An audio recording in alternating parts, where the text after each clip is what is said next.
I'm Edie Lush, Executive Editor at Hub Culture, here at COP28 with Ash Bhatia. How are you? Very well, very well. Thank you for having me on. Thanks for coming. Senior partner at Enhance Ventures. So you've just moved only a few months ago from London, where I live, to here in Dubai. Why? How did we lose you? You haven't lost me. I've just moved residence. Now, the world is a village. And for me, the move was triggered by the opportunity. In the Middle East, it's in a unique spot in its own history.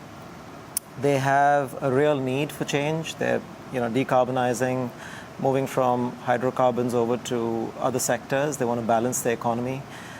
So they have a need, they have the resources to make this change, and then they have the intent. So I just figured after over 2 decades in the UK, working across Europe and the US, now was the moment. Now's the moment. Okay, yeah. Needs, the resources, and the intent. What does Enhance Ventures do to capitalize on this? So we are in the business of building companies. That's what we do. We're called a venture studio. We've got 2 sides to the business: Enhance Ventures, which is where we build our own companies, and we have Enhance Innovation, which is the part that I run, where we build companies with corporate partners. Sometimes that translates into building products or business units for them, but often it is us creating new startups with very, very large government organizations and corporates in the region. So interesting that you're working with corporates, and one of the things that's difficult when you're designing products is changing people's habits. We're standing here on the 10th floor of a skyscraper in Dubai. They're building, in fact, what's going to be the second tallest building, I think, in the world right next door. And outside, I can see thousands of cars going by with one person driving. I come from San Francisco, where carpooling pre-COVID was definitely a way of life. And here everybody says, oh, no. We all just drive, and we just drive our cars. So how do you change that kind of mindset? So this is an interesting point, right? Because the business that I run, our job is to work with these large organizations to do things that are otherwise very hard to do. For a startup to do this themselves, it's going to take a lot of VC money, and they're going to burn through quite a lot of it before they're able to create that behavioral change.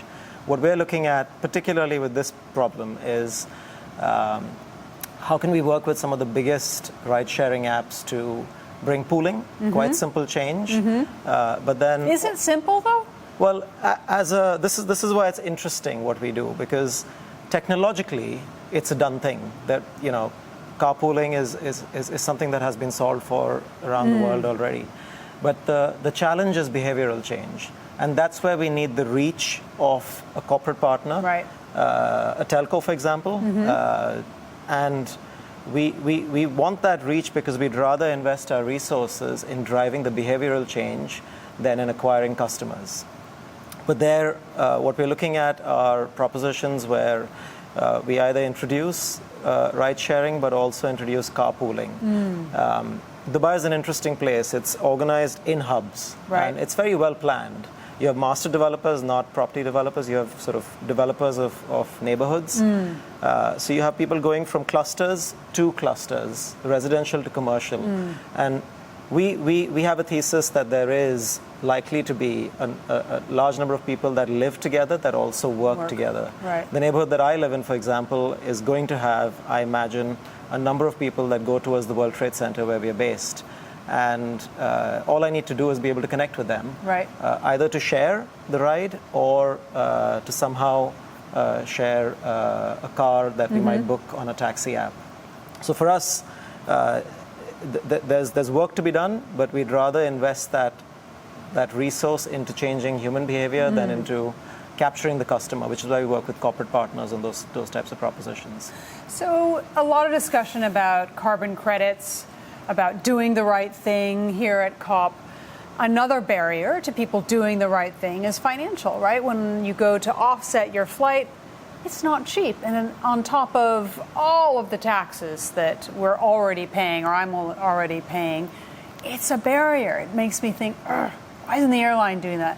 What can we do to encourage people to do the right thing? How can we bring the cost down? Well, let me tell you about another thing we're working on. So we're working with an aviation company, and there we're looking at. It'll be quite surprising for you to learn, as it was for me, that when you spend $10 on buying credits when you book your flight ticket, $7.50 goes towards verification that the thing actually exists. Right. It's not towards creating the credit. So we are looking at technology solutions with the partner that will create the ability for verification of these forests. Primarily, carbon credits are based on forests. And we're going to be using satellite data, and we're going to be using geospatial imagery, and we're going to be using analysis of that imagery to work out, is the forest there? Has it grown the amount that we thought it would grow? And if it hasn't, can an insurance product be brought in that would immediately buy more credits? So all of this done today is manual, and hence the cost. So it's not like there is profit that is being baked in, it is inefficiency that is being baked in. Right. So another example of a venture we're working on is to tackle this very problem of reducing the cost of carbon credits and therefore making it more possible for corporates and individuals to embrace that solution. So right before this interview, I had a cup of coffee, had to get a receipt, take a picture of it so I could send it to my accountant, because of course it was a business coffee. And we all take that kind of thing for granted. Do we need it? Is there a better way to do that? Surely technology can help us solve this. Yes, it can, and this is one of my favorite problems. It irritates me to the day that there are about 1 billion receipts in that same situation that are printed. Never mind the e-commerce receipts that come in the post with your parcels. But there are about 1 billion receipts that are printed every day, most of which are not needed. Right. I would argue none are needed, but that transition is going to take longer. But most consumers take that receipt and dump it in the trash. So we're working with the large payment schemes to work out if it is possible to change the behavior of the point of sale machines, so that it doesn't default to the printing of the receipt. But actually it's an opt-in rather than an opt-out. Right. But even when it is an opt-out today, I can, as a consumer, when I'm buying my coffee, say, look, I don't want the receipt, but they still print it and they throw it in the bin themselves. Right. So reams and reams of paper are being wasted, which is what? Lots of trees. So simple things like that can be changed, but working with corporates allows us to do that in a way that can have a very, very large impact almost instantaneously. Interesting. And that's why we like doing what we do. All right, Ash, thanks so much for stopping by the pavilion here at COP28 to tell us. We're going to check back in with you to see which one of these ventures has come to fruition first. Thanks so much. Thank you.